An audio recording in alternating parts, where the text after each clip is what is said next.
everyone, and welcome back to our Jesus Walks podcast. We're today starting a new season, and my name is Martin, and I'm in Gothenburg, Sweden, and as usual, joining from Riga, Latvia. Greetings, everyone. Yeah, greetings from me, Marcis. Riga, it is. And then from Norway, Bergen. Yeah, I'm Jacob. I'm in Bergen on the west coast. Yep. And we are every other podcast we are talking about discipleship, and every other on leadership. And today it's a leadership podcast, and the topic is how not to burn out as a leader. And just to give a brief introduction to the topic, so we can see that a lot of people are burned out in our countries, and a lot of people in ministry are burnt out, and a lot of people have been burnt out and are back, and some people are on the edge, struggling with it. So we could say that this is in our societies is almost like a disease that is really widely spread. But when it comes to ministry, it's even more trickier, because then you can like never leave your work as when you are in ministry. It's easier when you're at a workplace that you actually can leave your work, but here you have a 24/7 possibility to work. So the burnout issues are much greater for us in ministry. So that's what we're going to talk about today. Why are we getting burnt out, and how to prevent it? So Jacob, do you want to start with analyze? Analyze it. Yeah, I was thinking first just to ask you back, Martin, when you say burnout, like how would you explain what it is to the people who are listening now? It's probably a medical term that I don't know. But ask your wife, maybe. Yeah, can we take a break and I call her? No, but if you see it, people are at the. Of course, it's a long scale in the burnouts. It's not that you are burnt out or not burnt out, but on the scale you see that you are being stressed, you have difficulties in sleeping, eating, and then you come to this, you can't really rest. So when you're resting, your all thoughts and everything are in full speed, even when you're resting. And when you're like on vacation, it's like the same thing, or you're just on vacation, you are lying in bed all time.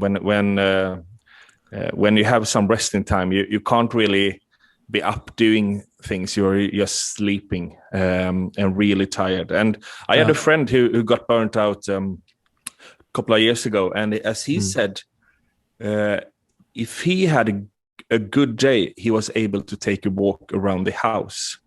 That was what he managed during a day. And we were out golfing once when he was on his way back, and then we just talk about our. I mentioned something about my work, and he said that he couldn't really handle it. Just me mention my work. So then he loses focus and couldn't play, and he starts heart beating. So it's really it's a more of a mental disease, but becomes really physical. Yeah, to the point where people might go on a sick leave, like you were mentioning with him, for example, or are not able to function. Just they have to take a break. Yeah. Well, like I think, because we hear about this term burnout, and you might think of a candlelight that is kind of burning out and nothing left there to burn. So the fire and the passion is gone, so to say, and it's no flame anymore. It's just like dead and black, or that's kind of a maybe strong illustration to use. But I think for me, one of my main concerns when we're talking about more like kind of serving God, it's that I think that a lot of us, or a lot of people among us, they are in a state of a gradual sort of burnout, even if they still are functioning as a pastor or a youth leader or something. And that is something that's been concerning me over a number of years, because it's kind of like a hidden type of gradual burnout that's happening on the inside, and maybe not so visible on the outside, but I think that the level of stress, the level of emptiness, the level of maybe not feeling so close to God anymore, and kind of the experience of that you have to give, you have to teach from the Bible if you're in Christian ministry. Or you need to keep giving, but at some point it starts to become more like you're kind of looking for something to give, but you don't really have like a inspiration from God in it. You don't have time to wait upon God because you always have to speak something, right? Or you don't have time to study the Bible because you have to prepare the next sermon, or like when you get into that state, and this goes over time, it's like somehow things is starting to lose its life, and then the question is like, what is that? What's causing it? How did it start? And what can you do to change it? These are questions I've been thinking about a lot. So, do you see, Marcis, any from your perspective, what kind of reasons are they from people in the burnout? What's the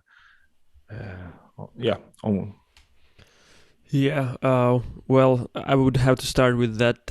My experience is not so long, being, I would say, like 10 years, more or less in the ministry. So it's kind of limited in one way. So I kind of speak with that point being said. But what I have experienced when speaking with leaders and being in different circles is, I would say that maybe one of the most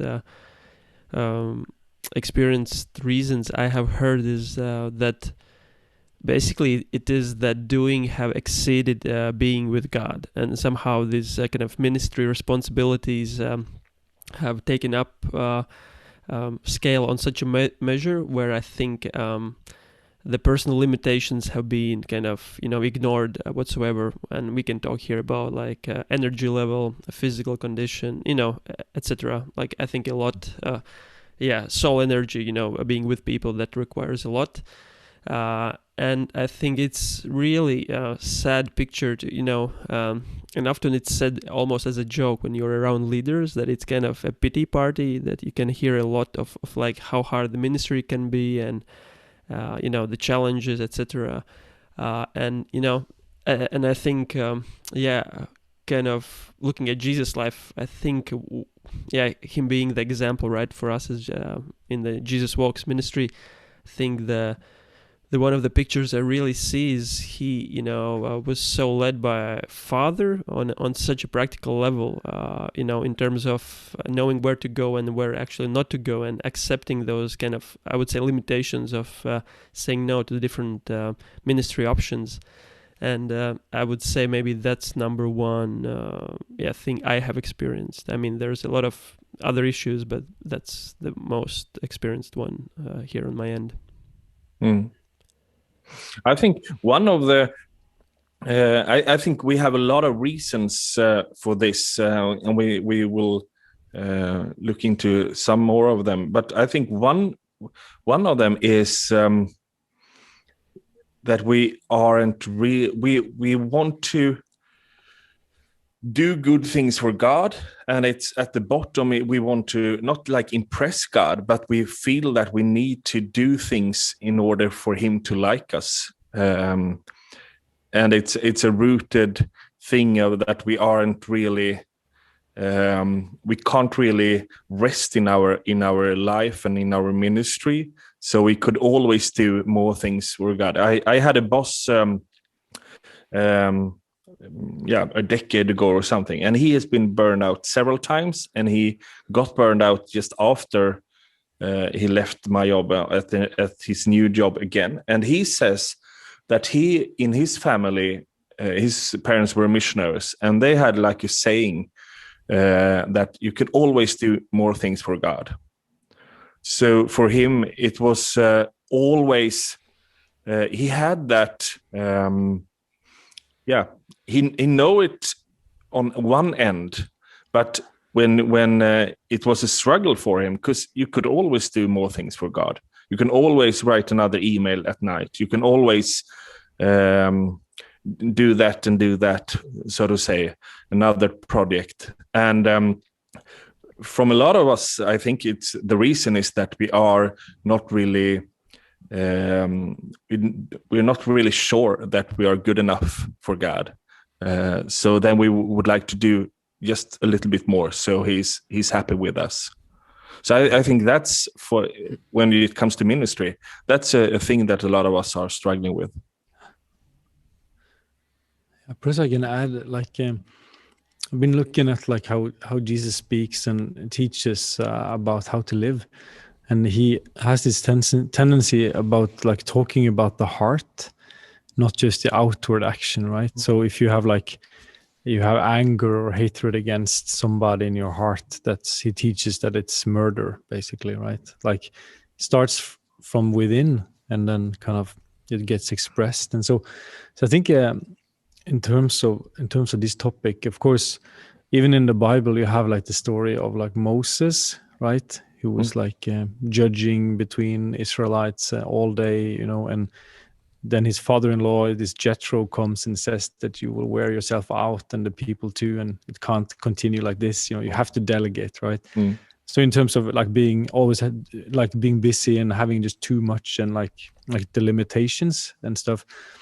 But then what I've been seeing around, I think, now is that on the inward scale, I think that very often we are driven by the wrong thing. I think we are often motivated by the wrong motivation, actually. And this is something not talked about so often in leaders' settings, but I would like to talk about it more. I think there's a lot of fear that is driving people. Maybe we don't even see it ourselves, but I think a lot are motivated by fear, especially the fear of failure. Like if you lead a church, for example, I think many people can connect to this, this kind of pressure you feel that you have to succeed, it has to grow, and you're actually living out of fear. That's the truth about it. Like, and or a comparison, or like those kinds of motives that is like rooted in some sort of insecurity that could again be connected to what you're talking about, Martin, with identity, and Marcis being and doing and stuff. But it's still, you're still driven by something that you have to kind of live up to, right? And the sad thing is that the things that you feel you need to prove are things you can't control. So you can't control exactly what's going to happen to all the people in this church that you're leading, right? It's outside of your control. You don't know what's going to happen in the country, in the spiritual climate of the whole country or the city where you're at. You don't know what the Holy Spirit's going to do or not do. You don't know what the devil's going to do or what the people in there will do. Like with Moses leading Israel, I mean, they rebelled against God, and Moses was the most humble man on earth, right? So is Moses a failure if the people rebel? Right. And so I just think that we need to do a much deeper work in helping each other to get to clarity about what kind of responsibility and driving force that we are leading from. And I have a friend like Geir Morten Nilsen. He's like he's in like a leader of the Christian party in Norway. No, not the leader of the party. Sorry, leader of the party organization. And he's been very good at kind of also talking about this thing that he will do whatever he can within the limits of what he can control, right? But the rest is God's. and the result is God, and he stays free and out of it, basically, So I think that's the key. I think the second key is to kind of to die from having your identity in the results, or which is a more like kind of a almost like a worldly type of thinking about spiritual work, when it's kind of what we do is that we are faithful to God, right? We do things out of love. And then I think the last thing just to mention is that I think that if we get in touch with the motivation that is God's motivation, for example, like love for people, if we get in touch with that on a deep enough level, we won't anymore care so much for how things look or how things go and stuff.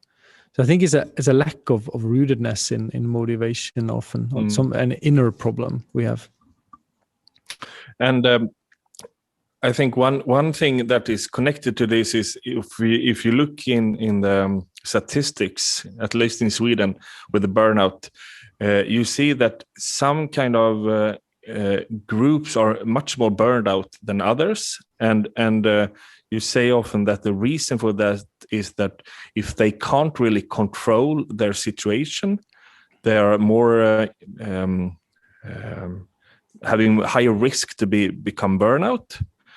So, for example, a farmer who really can plan his day and control it. And if we look in our countries, all people were farmers 150 years ago, and we didn't have a burnout at all back then. Maybe we had, but we didn't talk about it at least. But now I see, for example, these nurses and people in Sweden in very big organizations, very much middle bosses. So you can't really reach to the level where people are things are decided. So you are really, you just get a lot of work, and you can't really control it, and you can't really find ways in how to like talk with your employees about it, because the employees is politicians at 7 levels up in the hierarchy. And I think that's, if you compare that to the church, we see that,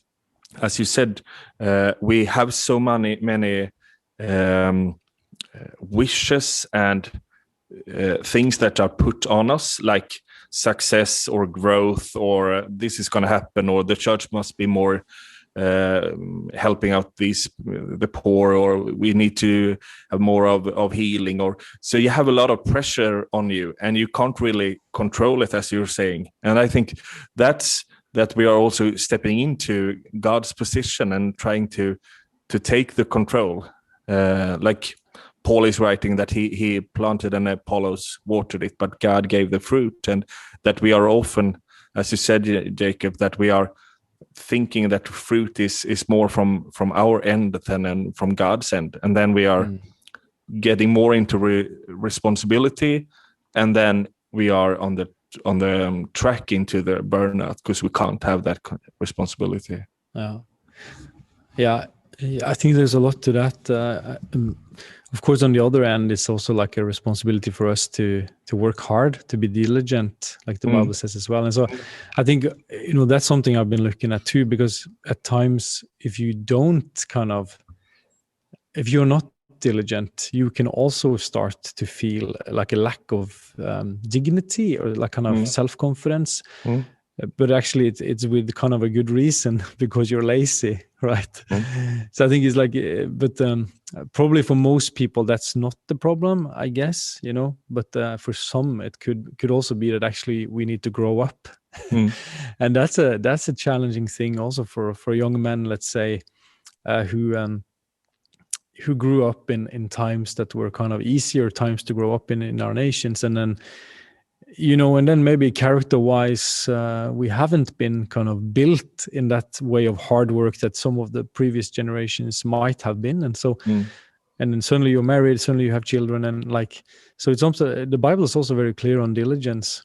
And so that part we can do our part, but I guess at the end of the day, the personal relationship to God is the oasis that keeps you alive, right? So maybe Marcis wants to speak on that. Yeah, just to add on that note, I was thinking, isn't it true, guys, that when we look both in the scriptures and in our lives, we can see the same pattern, that basically God gives all the resources according to what we need when it's His kind of desire for like the ministry we do, you know.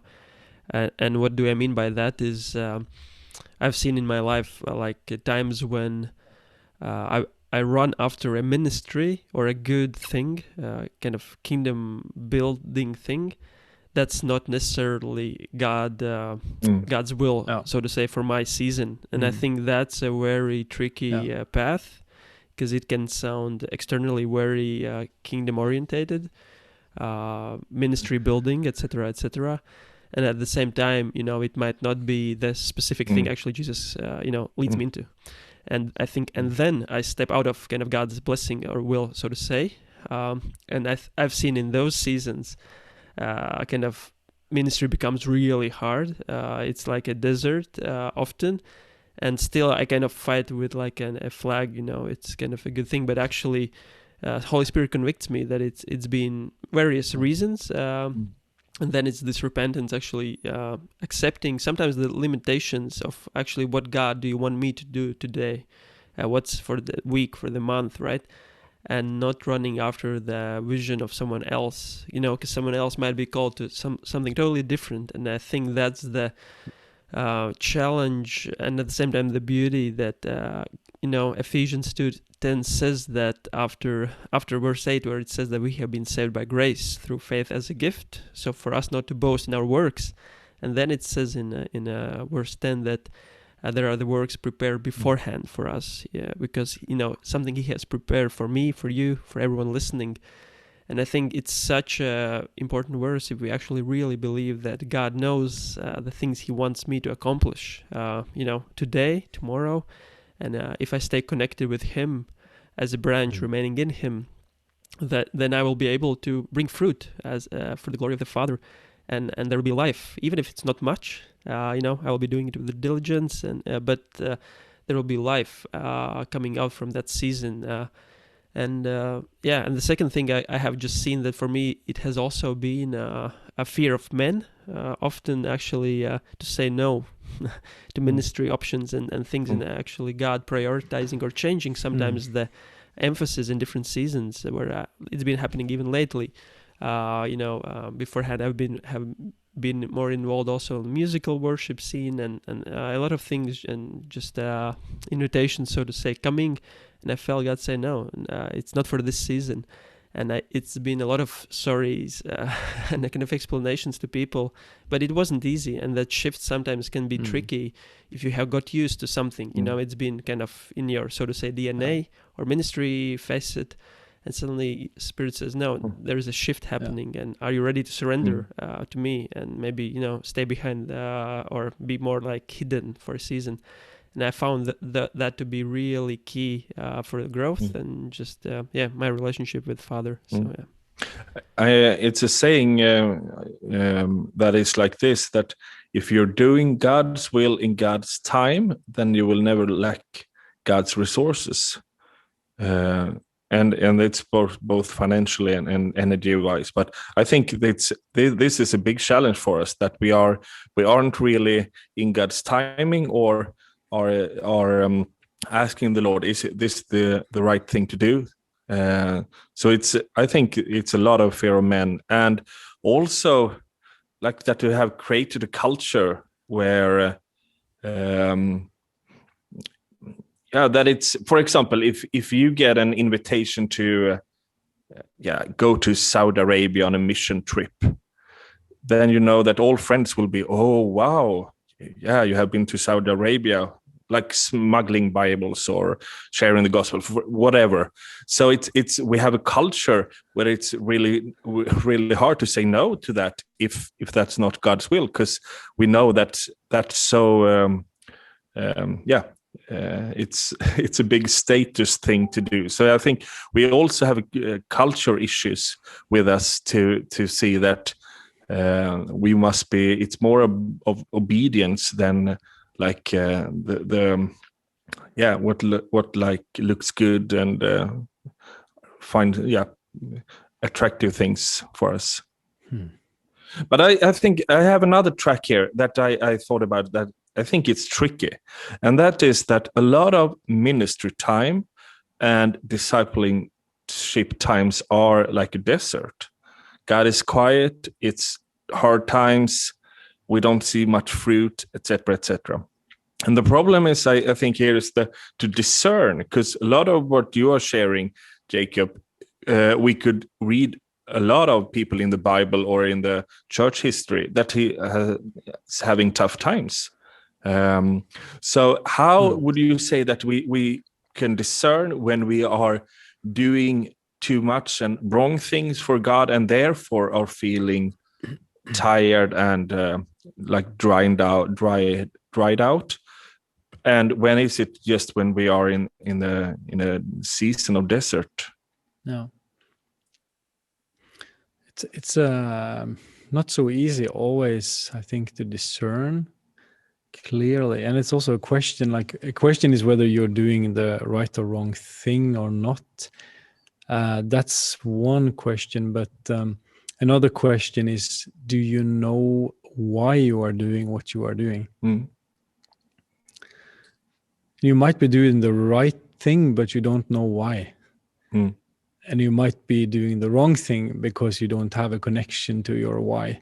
And that could be maybe a takeaway for some people today from this pod. That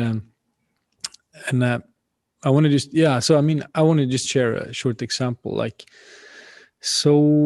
think several of us who are involved in like sharing about Jesus and founding churches, doing these things. I mean, we have a connection to why we do it. We met the Lord. He called us, and I mean, we care for people. We love God. We believe in that this is very important for people to meet Jesus, and He can help them. And it's an eternal question. It's real for us, right? But sometimes still, I think that we somehow lose a little bit of connection when we just run kind of religious activities over time, right? That can be challenging. Faithfulness over time can be totally the right thing.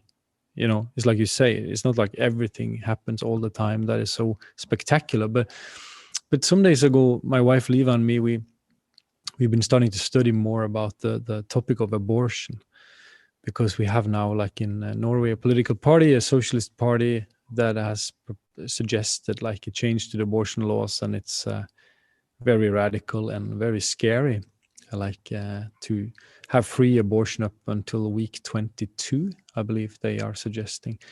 And if you look at the baby at week 22, I mean, the child is just like amazingly developed, like way further back, of the development stage. I mean, are things formed and everything is way back. So this is super late as well. Not that it changes the principal problem of the whole thing, but it's becoming more and more radical. And so we started to really dig deep and go deeper in like the children that are being killed, and how many it is and how vulnerable they are. And it's a horrific situation, and we are living in the middle of it now, right?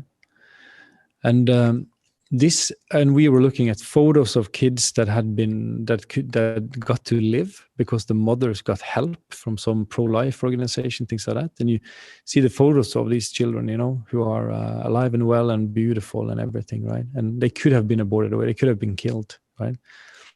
And the more closer we read an interview with an abortion, a kind of abortion doctor who was doing abortions and taking the life of a lot of children, and the story in the interview of how he at some point came to realize what he was doing and ended up a pro-life activist who is now debating and going and working hard to save children and to help mothers, who are maybe in a difficult situation, to provide the medical information, what is real, the truth about the children who are developing in their mother's womb, and the deeper we went into this, we just really understood why we have to do something to help. if we can save one child, right? If we can help one mother so that she keeps her child, can you imagine? Like, and we started to get in touch with this why question, right? And then when we got in touch with it, it was like things just changed, because we knew why we needed to do something, because this was so valuable and so deep that it forced us to act. And it was so easy to act because we acted from our heart. It was not a question of becoming tired because it was too much work, or like. So I think, in the same with kind of other types of spiritual ministry, and when it comes to eternity for people, can we have a look at what we are doing and see if we are doing what we really feel is important? Maybe we also need to shift. Maybe our church that we lead is supposed to go into a much more radical season of reaching out to people who don't know God. Maybe we are to really change things. Like, we lately started like Alpha course here, and we have like 25, 30 people who don't know Jesus in this course. And it's so amazing, to immerse yourself and invest and just spend time with them. And like, it just feels like, yes, this is important, So yeah, that's something, an input from me today. Ask the question about the why. Yeah. And I also think another reason for the burnout is our willingness to control things, especially us who are employed in the church, that we want to be part of all committees, all work. We need to, on every level, want to control what's happening. So then we are also involved in everything and have a lot of things on our desk. And I think that's also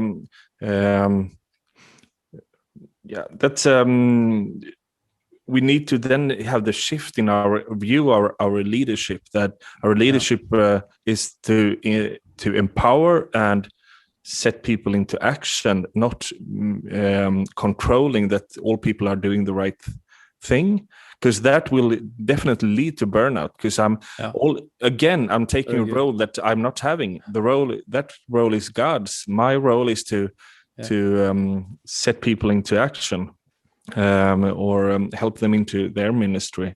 So I think that's also a tricky thing, because that's a lot of these things are so spiritual.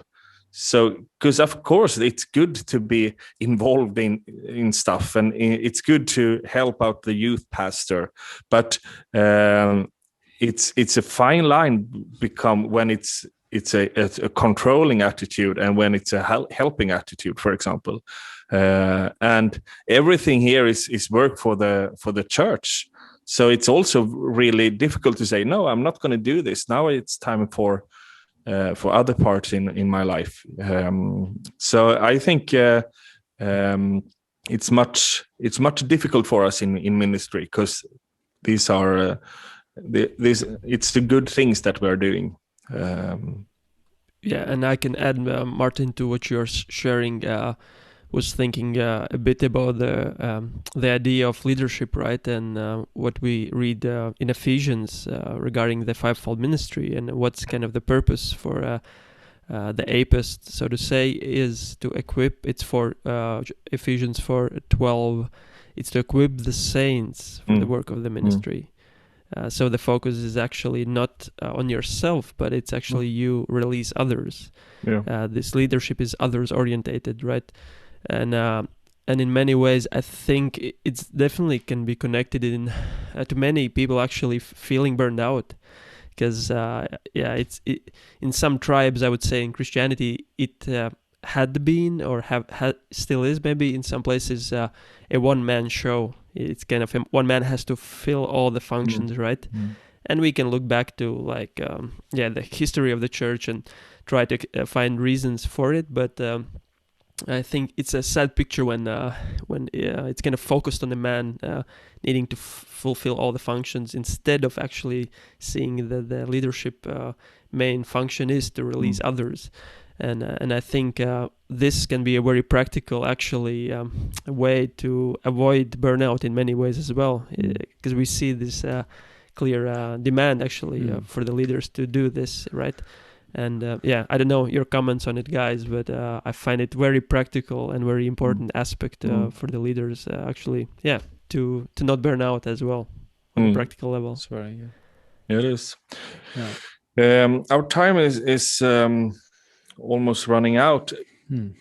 So I think we will have this last minutes just to see, to give some more tips about how to avoid this burnout. We have mentioned a lot, but do you have more things that you are thinking about that we could do in order to prevent this?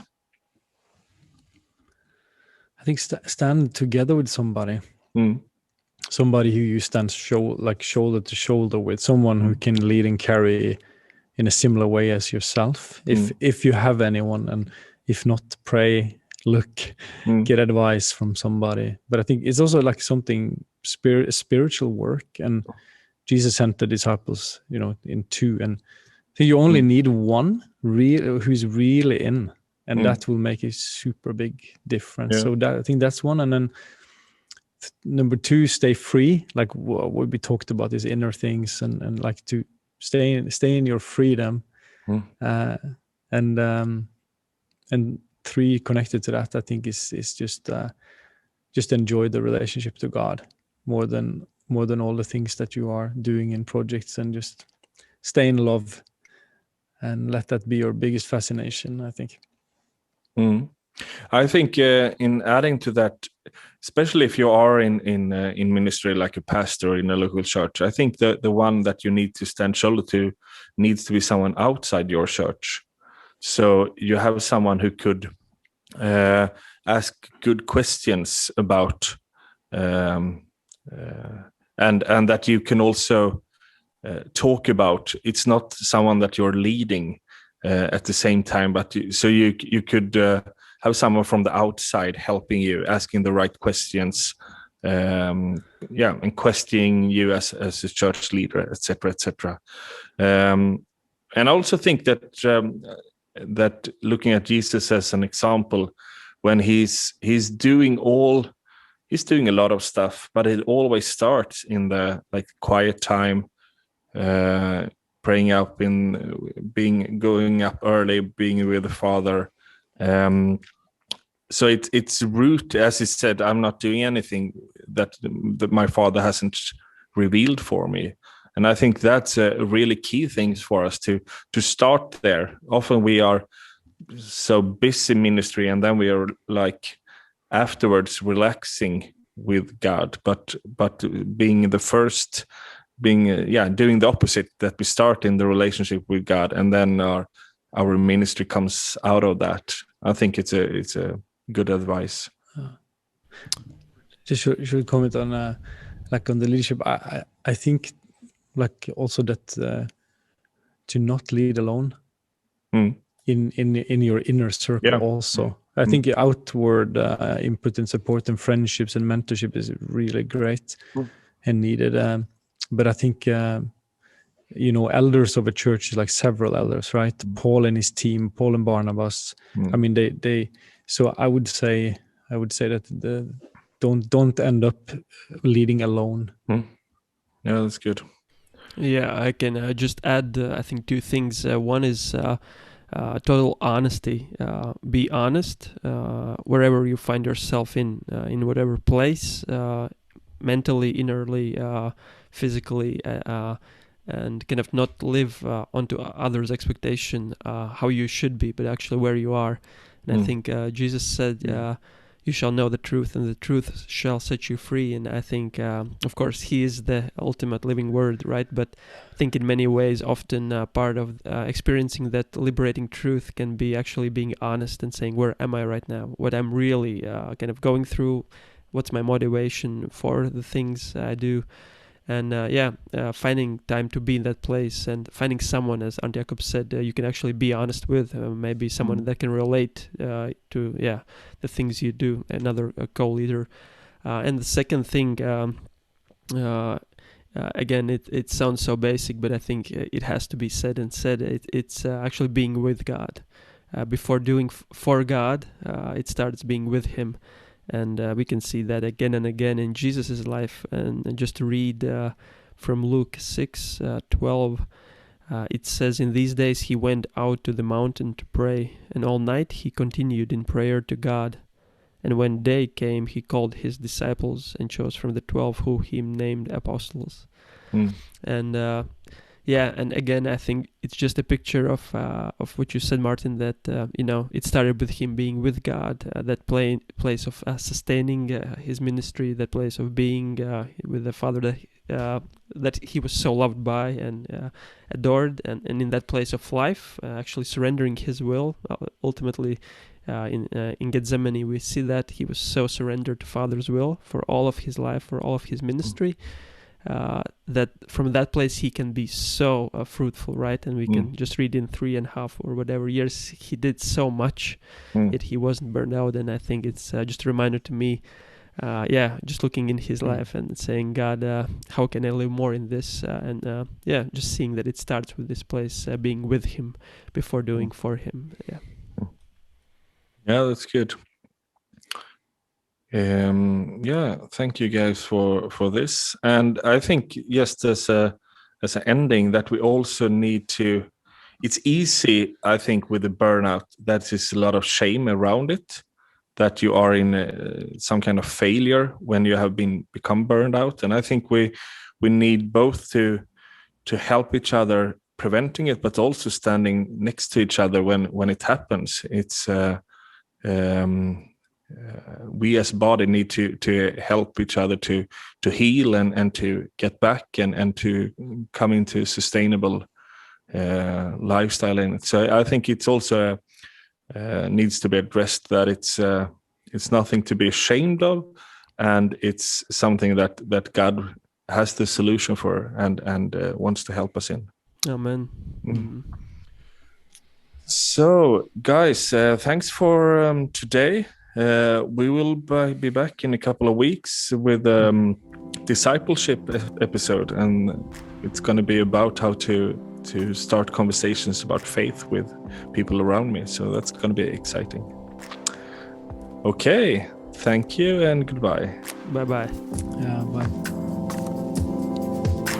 bye.